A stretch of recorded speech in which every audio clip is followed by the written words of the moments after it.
Mes chers frères et sœurs, une seule chose je nous propose aujourd'hui pour notre méditation.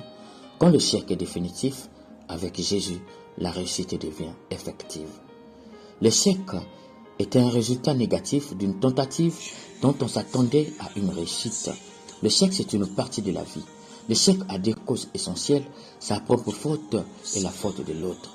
L'échec, lorsqu'on a le sentiment que c'est imposé et voulu par mauvaise foi, l'échec détruit l'homme dans sa dimension spirituelle et sensible, tout en laissant des grands troubles psychologiques appelés troubles de confiance.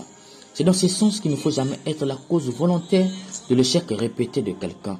C'est dans ce sens qu'il faut tout faire pour éviter d'être la cause de l'échec d'un innocent, car c'est équivaut à un meurtre.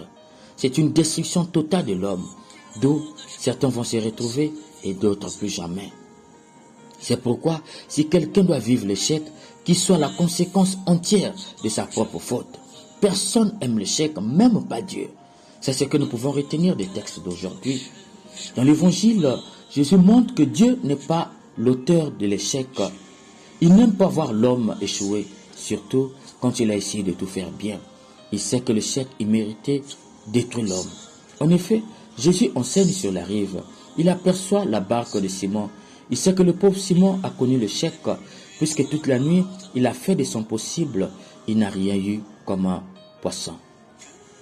Remarquons bien, chers frères et sœurs, la plupart des miracles de Jésus, c'est sous demande de quelqu'un. Mais celui-ci, avec Pierre, personne ne l'a demandé. C'est pour dire que face à quelqu'un qui a tout fait bien et qui a échoué, Dieu n'attend pas qu'il vienne lui demander d'opérer un miracle. Il vient lui-même opérer le miracle, c'est-à-dire le reconstruire, car c'est un homme détruit par l'échec. Un détail, pendant qu'il prêche, Simon ne l'écoute pas. Il est concentré à ranger ses filets. C'est cela l'échec immérité et imposé. Ça tue la relation de l'homme avec Dieu. Ça détruit sa dimension spirituelle. D'où Jésus l'amène en eau profonde, c'est-à-dire là où l'homme cesse d'être lui-même pour laisser toute sa place à Dieu.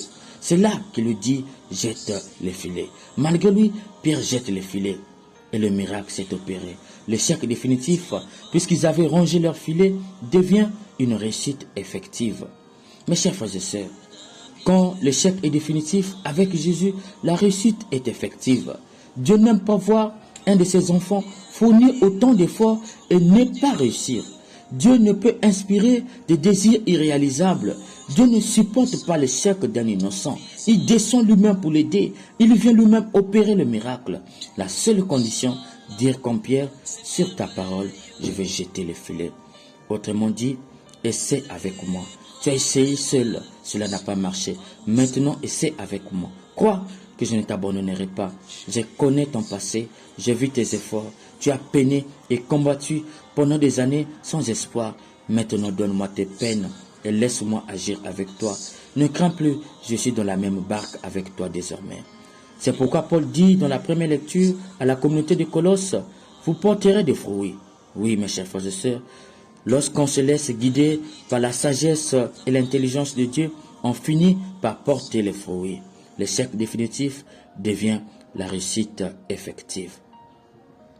Quand Dieu rentre dans ton échec, quand Dieu dit assez, le diable ne peut que constater ta réussite.